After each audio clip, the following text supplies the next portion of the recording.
اوس ګوره بله ورځ څلور پنځه ورځې کېږي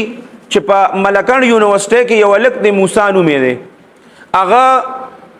په یونیورسټۍ ته چېرته ځان سره رباب راوړی دی نو چېرته چې رباب یې راوړی دی نو هغه یونیورسټۍ والا ته پته لګېدلې ده نو هغوی ورته شوکاز نوټس جاري کړی دی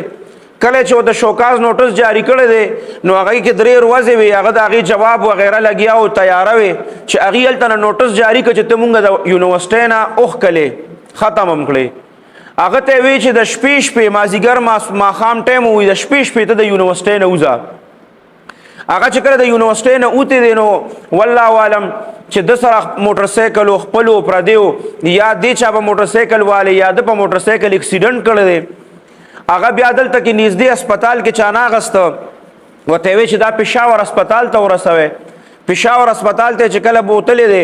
نو هلته کې په پېښور هسپتال د ټولو نه غټ هسپتال دی دا په پاکستان کې او په KPK کې چې کله مریض سخت شي وي دا پېښور ته یوسئ په هغه هسپتال کې هغه ته بیډ نه میلاوېده چې دا موسی هلک یې پې اچولی وي نوجوان د یونیورسټۍ هلک دی چې دی پې اچولی وي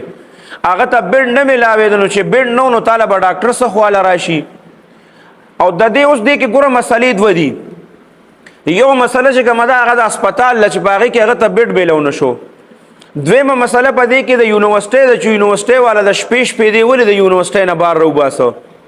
نو مسله ټوله ده یونیورسټۍ او د هسپتال والا ده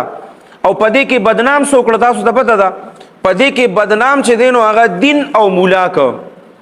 هغه د هغې وجې نه چې هغه ته بیډ میلاو نه شو نو هغه هلته کې پېښور هسپتال کې هغه وفات شو او مونږ د هغه دپاره دعا کوو مونږ مسلمانان یو چې الله ته مغفرت نصیب کړي که د لاس نه څه کمې کوتاهي شوي یا الله ته ورته معاف کړي ځکه زمونږ مسلمان رور دی او که مخکې ته څه کمې کوتاهي د هر انسان نه کېږي مونږ به دعا کوو چې یا الله ته ورته معافي وکړي بیا د هغه یو ملګري چې کله دی په امبولنس کې راواچو نو د ده یو ملګري چې دی هغه ورسره ویډیو کړه چې دا وګوره دا زما ورور موسی دا وفات شو او دا د دې وجې وفات شو چې د د KPK په غټ هسپتال کې بیډ میلاو نه شو نو مسله دا بیډ و چې د ته بیډ میلاو نه شو او هغې مسله چې کوم ده نو هغه کوم طرف ته بوتله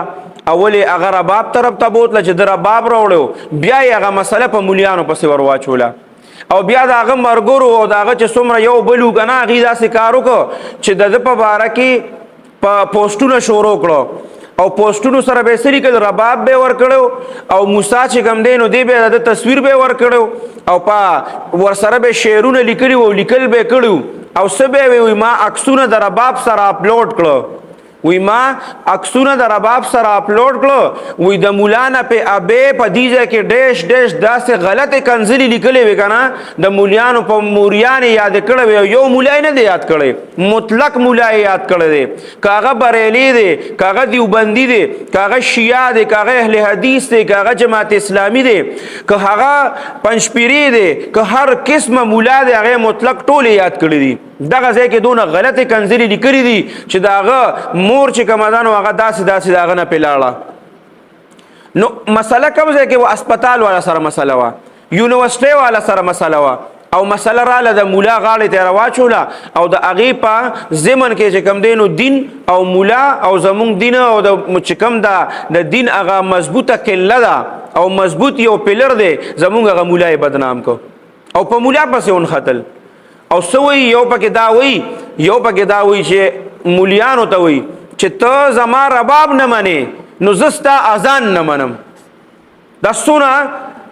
د دین نه د لرېوالي خبره ده اذان چې کوم دی دا د مولا دی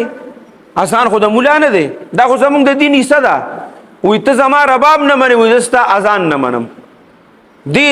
ځای ته خبره ورسېده بل دویمه خبره زه د دې دا موسی خان چې دی د دې مور او پلار د ده رشته داران د ده ماماګان دې ټولو ته دا زه عاجزانه درخواست کوم چې ګوره هغه خو د دنیا نه لاړه او د هغه نه څه کمې کوتاهي شوې دی رباب یې وړی هر څه چل شوی دا خلک اوس لګیا دي د هغه ګناه چې کومه ده هغه بار بار مخې ته کوي چې د رباب راوړی او د رباب د وجې د هر څه شوي دي هغه بار مخې ته کوي نو د ده دا ګناه چې بار مخې ته کېږي که نه نو ده به هلته ده ته سزا میلاویږي که نه به میلاویږي د تبهل ته سزا ملاويږي. نو د دې موسی خان مور او پلار ته زه عاجزانه درخواست کوم د رشتہ دارانو ته ارونه خويندې ماماګان ترونه چې دا خلک ور د دې عمل نه مني کی